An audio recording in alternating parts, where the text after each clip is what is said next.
one of the world's most famous buildings and a landmark in New York. Abu Dhabi Fund puts New York's iconic Chrysler building up for sale. Tyler Durden of Zero Hedge reports, forget about buying the Brooklyn Bridge. An Abu Dhabi wealth fund is trying to offload another piece of iconic New York City real estate, the Chrysler building. In what appears to be the latest consequence of cooling in New York City's commercial real estate market over the past 2 years, the Abu Dhabi Investment Council is hoping to offload its 90% stake in the iconic building, which was briefly the tallest building in the world after its completion in 1930, until the Empire State Building, of course, took that over in 1931 as the tallest building of the world. But experts say the council could struggle to recoup the $800 million it paid for its stake in the building back in 2008, just before the bottom fell out of the U.S. economy, according to the Wall Street Journal. The biggest problem facing the Chrysler building is the opening of dozens of sleek, contemporary high-rises across the city that were designed with current tastes in mind. These buildings benefit from amenities like terraces, bike rooms, gyms, and other features popular with modern workers. Another deterrent is the immense upkeep costs associated with maintaining buildings from the pre-war era. All of these reasons make buying the building impractical for landlords hoping to make money off renting office space. The rising cost of leasing the land underneath the building is also a factor, meaning that any buyer would likely be more interested in owning the building for the bragging rights. Quote, there might be a billionaire who comes along and says, I want to tell the world I own the Chrysler building, said Adelaide Polsinelli, vice chair of the commercial investment sales and leasing division at real estate services firm Compass. She adds, there are downsides to owning a pre-war building. When things break, it takes much longer to fix because there's only one guy in the plant that has the tools to fix something from the 1920s and 1940s. Now, still, with anxieties about possible volatility in stocks making some wealth investors wary, the Chrysler could benefit from the fact that New York City real estate is considered a relatively safe asset.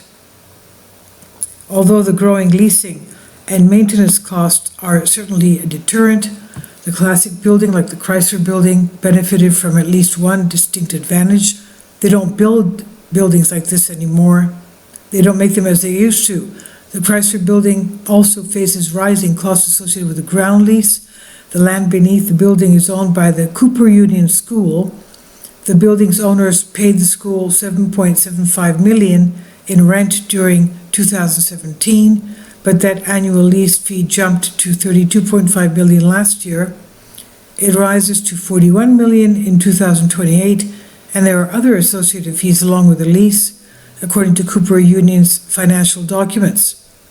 Still, some property investors say the 1930s-era buildings hold a certain appeal with their distinct architecture and sturdy floor plans. Some tech companies even welcome vintage properties. Google last year paid $2.4 billion for a former warehouse building known as Chelsea Market that dates back to the 19th century. And while whoever buys this building may need to sink hundreds of dollars, millions of dollars, hundreds of millions of dollars to upgrade the building, with oil prices finally clinching higher thanks to Saudi Arabia's recent commitment to more production cutbacks, maybe the fund can find another Middle Eastern buyer to take the Chrysler building off its hands, because if the recent past is any indication, Chinese investors are buying less U.S. real estate and not more.